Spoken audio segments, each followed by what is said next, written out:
आपकी ज़िंदगी की वो 4 औरतें, यकीन मानिए सिर्फ़ एक आदमी या अपने ही घर के ही आपकी ज़िंदगी में चरस बोते हैं, ऐसा ज़रूरी नहीं है। आपकी ज़िंदगी में भी वो 4 अनजान औरतें होंगी जो बहुत मीठी बन के आपकी ज़िंदगी में आई, लेकिन आग लगा के और ज़हर फैला के चली गईं। सावधान हो जाओ ऐसी औरतों से। आपके आसपास होंगी, आपके वर्क प्लेस पे होंगी, कपड़े टिप टॉप वेस्टर्न, चेहरे पे स्माइल और अंदर जहर भरा। अक्सर हम अपने घर की छोटी मोटी जिम्मेदारियों को अलविदा कह करके 35 से 36 साल की उम्र में जब हमारी शादी पुरानी हो जाती है, बच्चे बड़े हो जाते हैं और अकेलापन दूर करने के लिए कुछ औरतें जॉब की तलाश में होती हैं, ठीक है, या नए फ्रेंड सर्कल बनाती हैं, किटीज़ ज्वाइन करती हैं ताकि उनका थोड़ा मन लगा रहे और मन शांत रहे। पर ऐसी ही जगहों में कुछ ऐसी औरतें, खतरनाक औरतें घात में रहती हैं और आपका शिकार करने के लिए तैयार रहती हैं। औरत का दिमाग तो चाणक्य को भी फेल कर दे, पर एक औरत जो चालाकी से आपसे मिल रही है और एक औरत जो साफ दिल से आपसे मिल रही है, यकीन मानिए जो चालाकी से मिल रही है वो आपका खिलवाड़ कर जाती है और आपको बहुत देर बाद पता चलता है। ऐसा कतई नहीं है कि ये औरतें कहीं से भी गरीब या लाचार होती हैं। मार्क माई वर्ड, आप इस चीज़ को अगर मानेंगे तो लाइक ज़रूर कीजिएगा। ये औरतें पूरी तरीके से आर्थिक और सामाजिक तौर पे संपन्न होती हैं। इनके पास पैसा, घर, बच्चे सुनने वाले, अच्छे स्कूल में पढ़ने वाले, सब तरीके की चीज़ें होती है। पर क्या दिमागी असंतुष्टिता होती है इनके अंदर कि ये दूसरी औरतों के घर की संतुष्टि, खुशियाँ और उसकी खूबसूरती, उसका फिगर छीनने में लगी होती हैं। अक्सर ये औरतें आप देखना 35 या 40 प्लस होती हैं। कहानी आज की शुरू करने से पहले और इस टॉपिक को उठाने के से पहले मैं आपको रिक्वेस्ट करती हूँ कि सपोर्ट अ हाउसवाइफ और मेरे चैनल को सब्सक्राइब ज़रूर कीजिए, लाइक कीजिए और इस चैनल को सपोर्ट कीजिए ताकि ऐसी ही कहानियाँ हमारे साथ बीती होती हैं, मैं आपके लिए लेकर के आती रहूँ। 10-10, 12-12 साल अपनी शादियों को देने के बाद जब अपने घर में पूरी तरीके से एडजस्ट हो जाती हैं औरतें और तब देखती हैं कि अपनों के पास टाइम ही नहीं है उनके लिए, तो वो औरतें अपने आप को मेंटली सेटिस्फाई करने के लिए अक्सर स्कूल, जॉब या किटीज़ इस तरीके की चीज़ें ज्वाइन करती हैं। औरतों के दिमाग में ये चीज़ होती है कि हम औरतों के बीच में जा रहे हैं, बातचीत करेंगे, मन रिफ़्रेश करेंगे, एक दूसरे का सुख दुख बांटेंगे और अपना मन हल्का करके शाम को पहुंचेंगे। 10-12 साल में फीकी पड़ने वाली शादी अक्सर आदमियों के लिए भी ये रहता है कि औरत जितना बाहर रहेगी, औरतों के बीच में रहेगी तो सेफ भी रहेगी और घर में दिमाग भी कम खाएगी। यही सोच करके कुछ औरतें घर से बाहर निकल जाती हैं। ऐसे ही आज एक 35 ईयर ओल्ड और एक 11 साल के बेटे की माँ की कहानी आपके लिए लेकर के आ रही हूँ, जो बेहद खूबसूरत, फिगर भी बहुत अच्छा, कोई नहीं कहता था कि वो 11 साल के बेटे की माँ है। ऐसी एक कहानी मैं आपके लिए लेकर के आ रही हूँ।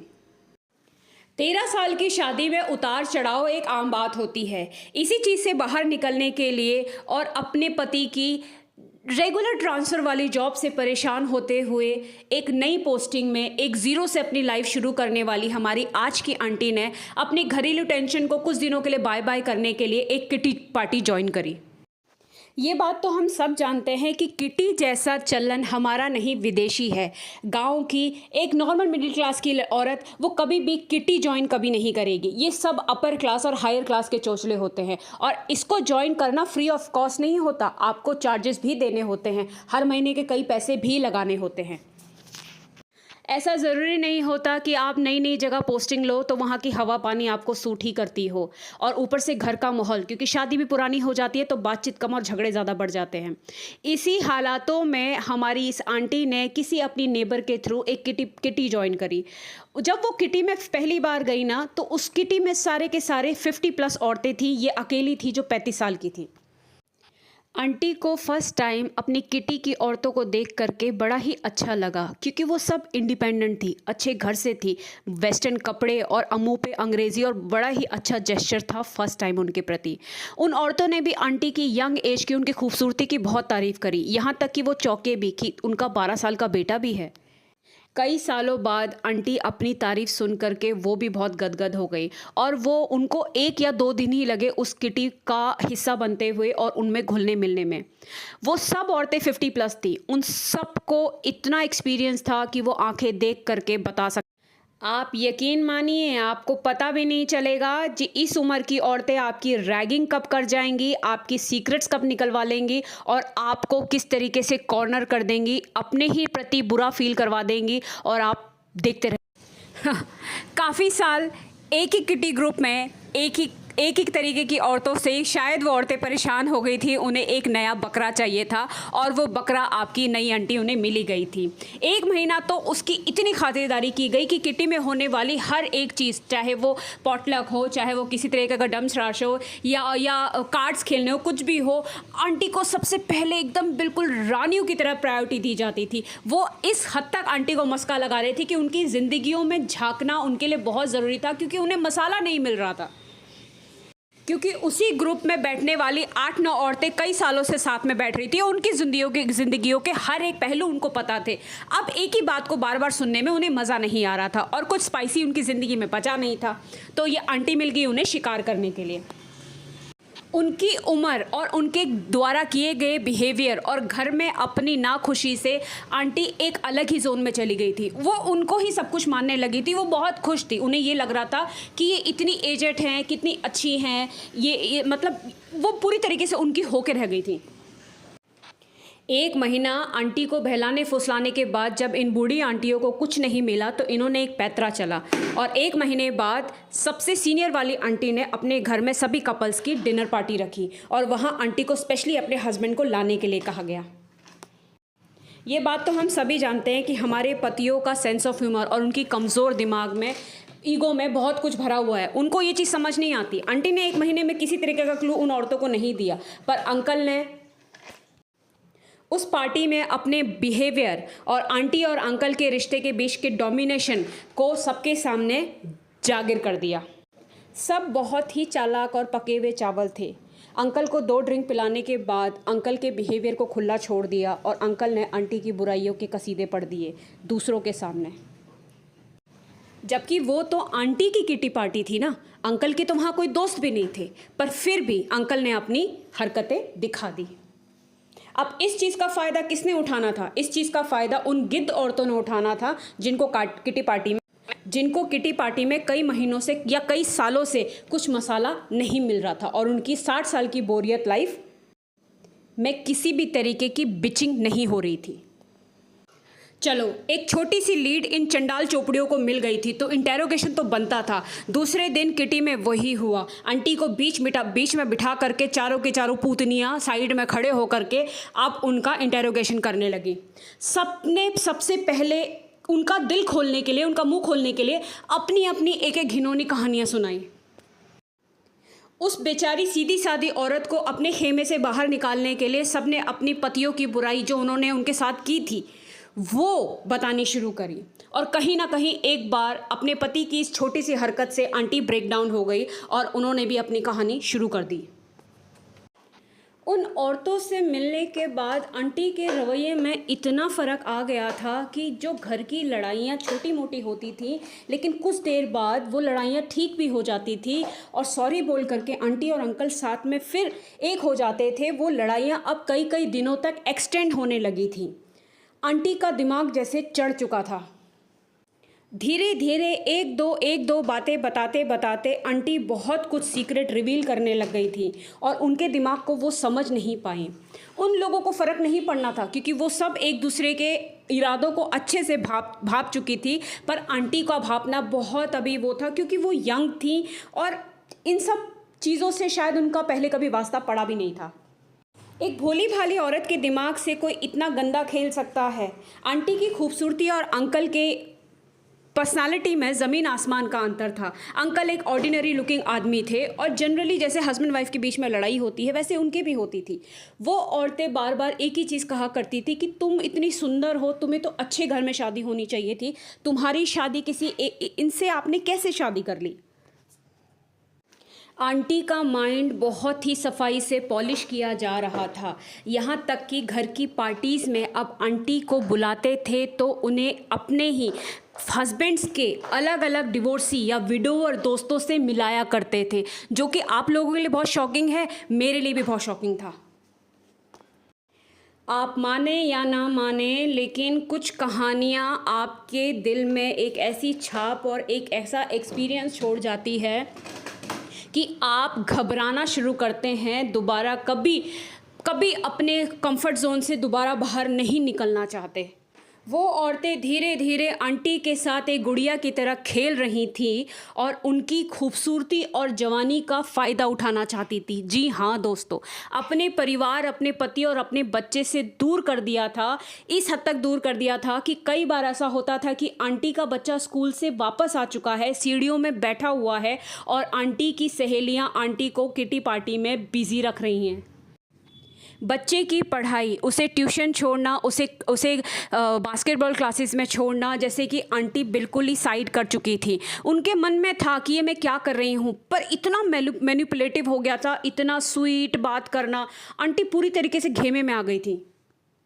इन औरतों के घरों में होने वाली रिच पार्टियों में सिंगल रिच आदमियों को बुलाया करते थे और स्पेशली आंटी को मिलवाते भी थे।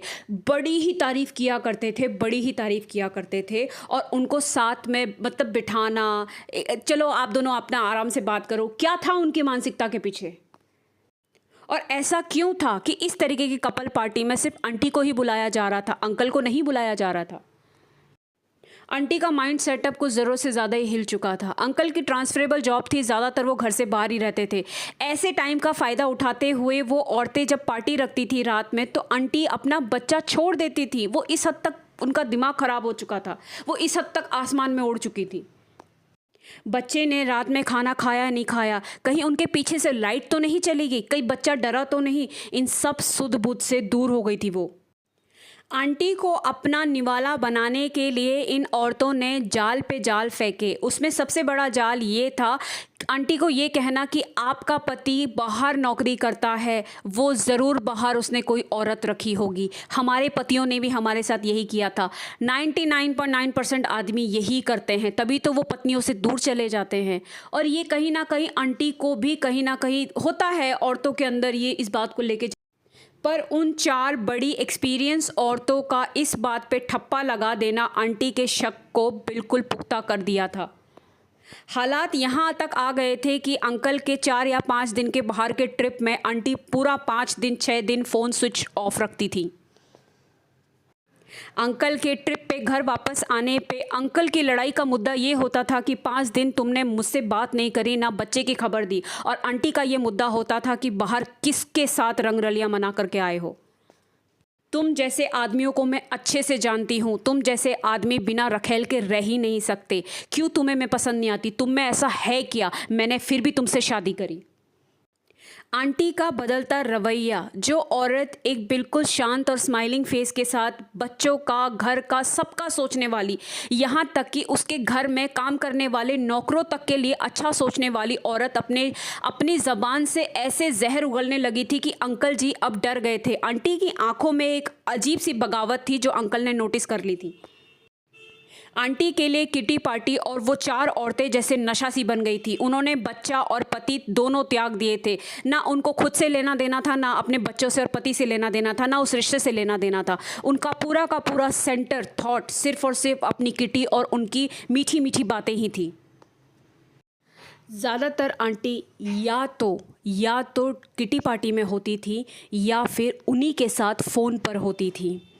मतलब ऐसा हो गया था कि घर में होने वाली छोटी बड़ी हर एक बात उन औरतों तक तुरंत पहुंचती थी, तुरंत। उन औरतों ने आंटी को यह एहसास दिलाने में तनिक भी चूक नहीं करी कि वो उनके लिए बहुत ख़ास हैं और उनका भला सिर्फ वो 4 औरतें ही सोचती हैं, उनका पति नहीं। आंटी के घर का एक नियम था कि साल में एक बार उनके सास ससुर 10-15 दिन की छुट्टी के लिए उनके घर आया करते थे। लेकिन ये पहली एक ऐसी छुट्टी थी कि वक्त से पहले सास ससुर घर से रोते हुए गए। अंकल अब डरने लगे थे। आंटी अपने सास ससुर को विदा भी करने नहीं आई। जाते जाते अंकल के मम्मी पापा ने उनसे एक ही बात बोली कि बेटा, अगर तुम दोनों के बीच में कोई परेशानी चल रही है तो उसे सही करो। अगर तुम दोनों की लड़ाई का कारण पैसा या हम है तो हमें बताइए, हम तुम्हें पैसे भी देंगे, तुम्हारी कोई भी प्रॉब्लम है हम उन्हें सॉल्व करेंगे। अगर तुम्हारी लड़ाई का रीज़न हम दोनों बुढ़े बुढ़ियाँ हैं तो आज के बाद हम यहाँ नहीं आएंगे। पर अंकल के पास उस वक्त बोलने के लिए कुछ भी नहीं था। वो क्या बोलते? उस वक्त अंकल क्या एक्सप्लेन करते कि मेरी बीवी का दिमाग, मेरी सीधी सादी प्यारी बीवी का दिमाग किन्हीं 4 किटी पार्टी में उठने बैठने वाली औरतों ने कर दिया। उस वक्त किसी को समझाने के लिए उनके पास किसी भी तरीके का कोई तर्क वितर्क नहीं था। पर ये मुद्दा अब खतरनाक होता जा रहा था। अपने हाथ से अपनी प्यारी सी, अपनी लॉयल बीवी, अपनी समझदार बीवी को खोने का डर उन्हें सता रहा था। अब अपनी बीवी को वापस पाने के लिए इंसान जो कर सकता है उन्होंने वो किया। सबसे पहले उन्होंने बातचीत का मुद्दा अपनाया। उन्होंने बात से आंटी को कन्विंस करने की कोशिश करी, प्यार से उनको कन्विंस करने की कोशिश करी, पर आंटी हर बात पर उनको उल्टा ही जवाब दे रही थी, उन्हें गलत ही समझ रही थी। जब बातचीत का मुद्दा काम नहीं आया तो अंकल आंटी को लेकर के बाहर निकल गए घूमने के लिए। एक लॉन्ग ड्राइव पे, एक वेकेशन पे निकल गए, लेकिन वहाँ पर भी आधे घंटे से ज़्यादा दोनों की बातचीत नहीं हो पाई। आंटी गाड़ी से उतर गई और उनके बीच में लड़ाई हो गई। आंटी जैसे उन औरतों के खिलाफ एक भी शब्द नहीं सुनना चाहती थी। वो बार बार यही कह रही थी कि वो सही बोलते हैं, कि तुम एक अच्छे आदमी नहीं हो, तुमसे मेरी खुशियाँ बर्दाश्त नहीं हो रही है। बहसबाजी इस हद तक बढ़ गई थी, अंकल का रोकना टोकना आंटी को इतना खलने लग गया था, उनका समझाना इतना खलने लग गया था कि आंटी ने अब अंकल के ऊपर एक दिन हाथ भी उठा दिया। उनको अभी तक अपनी गलती का रियलाइज़ नहीं हो रहा था आंटी को। आंटी ने उनकी दिखावटी और बनावटी दुनिया को इस हद तक, सीधे सादी औरत ने इस हद तक एक्सेप्ट कर लिया था कि अब वो दुनिया को भाड़ में जाने के लिए बोल रही थी। वो दुनिया कौन थी? उनका अपना ही पति और अपना ही बच्चा। पर उनका पति अच्छे से ये बात जान रहा था कि ये उनकी पत्नी नहीं है, उनकी पत्नी को बरगलाया गया है। और इस नाजुक मोड़ पर उन्होंने उनका साथ नहीं छोड़ा, क्योंकि वो जानते थे कि अगर साथ छूट गया तो ये अभी मानसिक तौर पे बीमार हो चुकी है और ये कुछ भी कर लेगी। आंटी के इस पागलपन को अंकल नहीं झेल पाए और अपने ही बच्चे की सेहत पे फ़र्क पड़ता हुआ देख अंकल ने आंटी को तलाक देने की सोच ली। उन्होंने अपनी केस फाइल, डिवोर्स फाइल कर दिया। यहाँ डिवोर्स फाइल कर दिया तो आंटी ने ऐसे प्रिटेंड करा जैसे उन्हें फ़र्क ही नहीं पड़ता। उन्होंने अपना हैंडबैग उठाया और किटी पार्टी के लिए निकल गईं। दिमाग में तलाक का फितूर तो चल ही रहा था, हालांकि वो खुश नहीं थी, अपसेट थी। और वो इस हद तक एग्रेशन में आ गई कि अब वो किटी पार्टी में जाने के बाद वहाँ की औरतों की छोटी छोटी बातों पर अब उनसे ही लड़ने लग गई थी। आंटी का दिमाग इस हद तक 7वें आसमान पे पहुंच चुका था, इस हद तक ख़राब कर दिया गया था, और उसके ऊपर डिवोर्स की धमकी। अब आंटी ही अपनी ही किटी पार्टी में बैठने वाली औरतों के बीच उनके साथ बहस करने लगी थी, और उन औरतों को भी अब इनका स्वभाव पसंद नहीं आ रहा था। अब इन औरतों को आंटी में कोई इंटरेस्ट नहीं था, क्योंकि उनको दिखाई दे रहा था कि ये औरत अब हमारे ऊपर लदने वाली है, इसका स्वभाव वो नहीं रहा। और सबसे बड़ी बात कि उनके मिलाए हुए दोस्तों से, जो विधवा थे, जो डिवोर्सी थे, उनसे आंटी पट भी नहीं रही थी, तो इन्होंने आंटी को धीरे धीरे किनारा शुरू कर दिया। दोनों की ज़िंदगियों को बर्बाद करके तलाक तक पहुंचाने के बाद जैसे इन चारों का मिशन पूरा हो चुका था। अब ये चारों समाज की सभ्य औरत बन करके बिल्कुल pressed sari, iron hair, facial face लेकर के समाज में एक नया बकरा ढूंढने निकल पड़ी थी। आप विश्वास नहीं करेंगे, वो औरत घर के अंदर घुट रही थी और ये चारों चीयर्स कर रही थी क्लब के अंदर। उसी औरत की बेवकूफ़ियों को ये लोग उछाल उछाल के दुनिया को बता रहे थे। एक वक्त तो ऐसा आया था कि आंटी नॉर्मल भी घर से बाहर निकलती थी तो चलने फिरने वाली हर एक औरत उस किट्टी के ग्रुप का हिस्सा, जो ये औरत जिसका डिवोर्स होने वाला है, पूरी दुनिया हंसने लगी थी। पति और बच्चे से अलग डिवोर्स की तलवार सर पे लटक रही थी, और वही बातें जो इन आंटी ने अपनी उन किट्टी की 4 औरतों से कही थी, आज वही बातें इनके खिलाफ समाज इस्तेमाल कर रहा था। यहाँ तक कि पार्टीज़ में उन किट्टी पार्टी की औरतों के पतियों के दोस्तों के साथ बैठकर बातें करने की वीडियो जो कि उनकी खुद की सहमति से नहीं था, वो तक बाहर ये कह करके वायरल कर दी गई कि इस औरत का कैरेक्टर ख़राब है, ये अपने पति के बारे में ऐसा कहती है वैसा कहती है। आप विश्वास नहीं करेंगे, उस 6 महीनों में आंटी द्वारा अंकल के बारे में, पर्सनल लाइफ के बारे में बताई गई छोटी छोटी चीज़ें अब वो औरतें बाहर इस्तेमाल कर रही थी ये कह करके कि ये औरत ठीक नहीं है, उसका पति इसको किस लिए तलाक दे रहा है। इस छोटी सी मिसअंडरस्टैंडिंग और इन गॉसिप से, इस हरकतों से उन औरतों को साल भर का मसाला मिल गया था। समाज में बदनामी और पति से अलग होने का, बच्चे से अलग होने का डर अकेले कमरे में आंटी को सिर्फ़ और सिर्फ सुसाइड की तरफ लेके जा रहा था। वो सुसाइड के बारे में अब दिन रात सोचने लगी थी। उनको समझ में आ रहा था कि उनसे कितनी बड़ी गलती हो गई। क्या बुरा वक्त था वो, क्या चला था आंटी के दिमाग में, किसने क्या किया था, सब तरीके से सोच सोच करके आंटी इतना परेशान हो गई थी कि उन्होंने अब ज़िंदगी छोड़ने का फ़ैसला ले लिया था। पर यकीन मानिए उन चार घटिया औरतों को फ़र्क नहीं पड़ रहा था। अब वो एक नए शिकार की तरफ बढ़ गई थी। और ऐसा ही हुआ दोस्तों। एक रात आंटी ने अपने घर में बहुत सारी नींद की गोलियां खा ली और वो सो गई। रात में ही किस्मत से उनके पापा ने देख लिया कि बेटी अजीबोगरीब हालत में सोई हुई है। उन्होंने अपनी बेटी को जगाने की बहुत कोशिश करी लेकिन उनकी बेटी नहीं उठी। उन्हें रातों रात हॉस्पिटल ले जाया गया और उनका वक्त पे इलाज हो पाया। उनका पति भी अपने बच्चे को लेकर के रात में ही हॉस्पिटल पहुंच गया। पति बिल्कुल नहीं चाहता था कि आंटी के साथ तलाक हो, क्योंकि वो जानते थे कि उनकी पत्नी एक बहुत चरित्रवान और एक अच्छी औरत है। तभी वो भड़कावे में आ गई। आंटी ने हॉस्पिटल में अपने पति को देखा और देख करके फूट फूट करके रोने लगी, जैसे कि अक्ल वापस आ गई हो, आंखें खुल गई हो। अंकल भी डिवोर्स नहीं देना चाहते थे और उन्होंने पूरे दिल से, पूरे भाव से आंटी को गले लगाया और उन्हें वापस घर आने के लिए कहा। तलाक की बात को वहीं टाल दिया गया क्योंकि वो कभी तलाक देना ही नहीं चाहते थे। आंटी को सुसाइड करने पे मजबूर करने के लिए अंकल ने कानून का सहारा तो लिया दोस्तों, लेकिन पत्नी को यहाँ तक पहुँचाने के लिए अंकल ने उन 4 औरतों को जिम्मेदार ठहराया और पुलिस में उनकी कंप्लेंट भी की गई। लेकिन क्या ये इतना आसान था? क्या वो चार चतुर औरतें, क्या वो इतनी आसानी से फंसने वाली थी? एक तो वो बड़े घरों की पैसे वाली औरतें थी। पहली बात तो ये इतना आसान नहीं था। दूसरा ये कि आंटी के हर फ़ोन रिकॉर्ड और अंकल के बारे में की गई बुराइयां, वो सब उन औरतों के पास बाय रिकॉर्डेड था, जैसे कि वो जानती हो कि फ्यूचर में हम फंसेंगे क्यों। और उन्होंने जो भी आंटी को सिखाया पढ़ाया वो इतना प्राइवेटली होता था कि वो एक दूसरे के खिलाफ गवाही नहीं देने वाले थे। यहाँ अंकल और आंटी उल्टा ही अपने ही लिए फंस गए। पर पुलिस वाले ने भी उन्हें यही कहा कि घरेलू मामला है, आपस में सुलझा लीजिए, कोर्ट कचहरी के चक्कर में मत पड़िए। टेक्निकली इसको क्राइम माना ही नहीं गया और सबसे बड़ी बात ये थी कि इसके लिए कोई ठोस सबूत भी आंटी के पास नहीं था, क्योंकि आंटी खुद अपनी हरकतों में इतनी पागल हो गई थी कि वो अपने और अपने पति के खिलाफ बहुत कुछ वहाँ बोल गई थी। अपना केस कमज़ोर देख करके और पुलिस वालों द्वारा ये कहने पर कि सुसाइड एक बड़ा क्राइम है, आप ही उल्टा अंदर हो जाओगे, आंटी को वो केस बंद करना पड़ा।